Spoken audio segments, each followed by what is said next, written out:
Congressman Rich McCormick.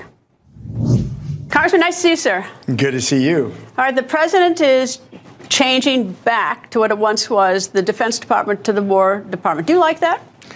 I don't have any problem with it. I think it's kind of fun, but it really doesn't change what we do. It's kind of like changing the Gulf of Mexico to the Gulf of USA. It's not going to Gulf of America. It doesn't change the body of water. We're going to do the same mission. We're going to still have the same commander-in-chief. He's going to designate what our mission is. Just like it doesn't matter what the base name is. You have the same soldiers, sailors, Marines there doing what they're supposed to be doing. But I do like the fact that it gives warning.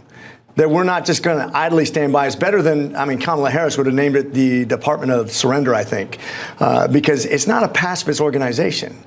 We always say the best defense is a good offense. The Marines don't sit there and wait. Which you to are. go on offense. Which you are. Which you're a Marine. I think it's important to let people know we're not just going to sit idly by and wait for the next 9/11. You know, it's funny. I don't like it. And maybe I'll get to like it more. But I didn't like it when President Obama changed Mount McKinley to Mount Denali. I didn't like that. I like tradition, unfortunately. I realize that sometimes things have to be changed. But the problem that I have now, and we're only a couple hours into this, is that the United States has fought in so many wars. We've never taken a foot of mud, dirt, anything. We've gone over there, we've shed our blood, and whether it goes, World War II, look at what we did for the world. And the whole idea is it will defend us. Don't you dare touch us. We'll send out all our ships and all our fighter planes and everything else if you dare touch us. But the Department of War sounds more like an aggressor to me. And I've seen the United States as strong, but not an aggressor. I get it. And I think, once again, people will stop thinking about that once it's no longer the headline. I think our mission, the ability to project power, that's what we're all about. And the military can be used by the president in limited accounts. And actually, we kind of, as Congress, has ceded the authority to declare war. Look at the last time we declared war, World War II. How many wars have we been in since Korea, then? Vietnam, all the Middle Iraq, East. Afghanistan, all those places I've been able to grace my presence with also. But it is what it is. Like I said, the mission has not changed. We are still a body of warriors that's trained for one thing, and a lot of people don't like to think of it this way, but we are trained to end bad people's lives. That's what we do. Well, I have a vision of this, too, is at some point there's going to be a Democrat again in the White House. Sure. I don't know when that's going to be, but it's at some time because these things flip back and forth eventually. And this is not being done by law. Congress is not passing this. The House and the Senate haven't sent this up for the president's signature. This is by executive order. So we're going to watch sometime in the future, some president possibly is going to sign an executive order reversing that. And, I don't know, it also sort of, because it's not a law, it diminishes its authority. It's not really a statement of the United States for me. Greta, this is the bigger point that I've been addressing for a long time now. Since when I came in under the Biden administration, we're out of balance. I don't care if it's President Trump, President Biden, President Obama. It doesn't matter. We're out of balance. The executive branch was never meant to be superior to the legislative branch. We're supposed to be equal. We're supposed to be peers. It's not good. I know it's frustrating to wait for things to happen. Nobody wants to see that happen because they want change. In fact, I always kid that there's two things that Americans don't like. We don't like the way things are, and we don't like change. But if you look at it from the standpoint, it's very hard to change things through Congress and the Senate and the president because of the checks and balances. Democracy is frustratingly slow, but it was designed that way on purpose by our founding fathers so that things wouldn't be too rapid and go against the will of the people. The most efficient government out there is a monarchy or a dictatorship or a theocracy where one person calls all the shots. And just like we said with Israel, when God said, "Are you sure you want a king? Are you sure?" Because it's great when you have a great king and it's horrible when you have a bad one. I love the president. I love a lot of his ideas. But the problem is, just like you said, what happens the next time we get a Democrat in office and they go 180 the other direction and they do something so extreme? And I would be a hypocrite at that point if I didn't say this is out of balance and this is not the way we're supposed to do things. Okay, so it's not going to make any difference to our mission, whether it's called Department of Defense or Department of War. So why do we do it?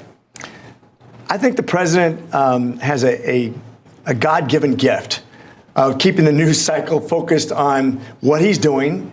He's like full employment for cable news. He gets us stuff every day. How he's projecting power. If you're talking about what he's doing, what else are you talking about? Nothing else. He is capturing the imagination of the American people. Some people don't like that. but you get to see what he's doing on a daily basis. I've never seen anything like it. It's hard to keep up with. You might come up and all of a sudden say, hey, Dr. McCormick, what do you think about Trump saying this today? And I'll be like, I didn't see it coming because he's that active. I can one-up you. We have our morning meeting planning the show, and we've got it all set up pretty much what we're going to do. And then he does something at 1 o'clock. Okay, so we throw that show out. We do another one. Then at 2 o'clock he does something else. Why don't we throw that one out? He keeps changing. We can't keep up with him. You can't pre-record no, this guy. And the one thing I truly do appreciate about him, there have been hundreds of executive orders signed by other presidents. I don't think I've ever, maybe a few I've seen on TV. He's so transparent. You see him doing it. You find out why. You get commentary after. So I have a high appreciation for that because, it's so important that we know what our elected leaders are doing. And we do know what he's doing. And he's authentically Trump. Nobody else can be him. As a matter of fact, people who try to be like him underperform him in elections. Everybody's got to be themselves. There's not one path to the presidency. He found his way. People appreciate who he is. Not everybody, but that's how he won. People like that sort of authenticity. All right, I'm going to throw a random question at you. Ukraine, Russia, Putin, and Zelensky. Troubling. Look at what just happened with Xi Jinping in China, the people he had there, including Modi, which really surprised me. Why did Modi go? I am Modi. baffled. I'm the chair of the India caucus. I'm asking myself that. Modi, what are you thinking? You're at war with China on the Arunachal region. They have tens of thousands of troops facing out. They've had violence and death. They haven't settled it. China's trying to screw them over in business-wise and power-wise. Why would you? I don't understand it. And this is kind of the balance of power. If the United States does better and better, there's a natural gravity towards an opposing force. That's the natural forces of nature, if you will. But I don't like it at all. I think Modi's making a misstep. Maybe it's because of the tariffs. I don't know. Well, see, I wonder if it's because of the tariff. Because if Trump does act upon his threat to do these secondary tariffs, India does a lot of business with Russia. And so India suddenly won't be able to do business. Or it's going to have to choose between Russia and us at that point. Yeah. And I think his trip to China sort of tells us a little bit, since Putin was there. He said he's probably going to make the choice to do business with China and Russia. And we're going to be out of luck. And I hope not. But I think, remember, Russia cannot supplant us. I mean, they have a $2.1 trillion GDP. Texas has a $2.7 trillion GDP. We have almost a $30 trillion GDP. Russia cannot replace us for India, but it is probably a shot across the bow. And I'm sure they're hurting. And they're also complaining, hey, look, Europe's buying a ton of energy from Russia, too. You're not doing anything about that. You guys are buying uranium and cobalt and other things from Russia. Well, you're not punishing yourselves. They feel like it's unfair, and so I think this is kind of his punch back, but I don't like it at all. I'd rather see Modi gravitate towards us. We need to up our energy production so he can buy as much as he wants from us, and then that problem goes away. But unfortunately, Biden put us in a situation we're not ready yet, but hopefully we'll be in the near future. We raised the issue of oil and gas. You've got, Western Europe is basically, Russia's the gas station for Western Europe. Western Europe gets their fuel, everything from Russia. So they are, and while they have these summits where they think, what are we going to do about Russia? They are funding the war every time they make a purchase. I mean, the irony of that. And the pass-through India, by the way. India buys the gas, and buys the oil, and then sells it back to Europe as if that's not from Russia. It is shady, but we do some of that, too. I think if you cut off Russia from their funding, which would be painful, by the way, that would disrupt the world market, the economy. But this war would be over rapidly without any more gunfire. But we can see that Putin just keeps on upping the ante until he can get more and more in this deal. What a bad faith negotiation when you say the compromise is give me more than I already have. What a shady character. I agree. Anyway, Congressman Dr. Rich McCormick, thank you, sir. It's my pleasure. Semper Fidelis.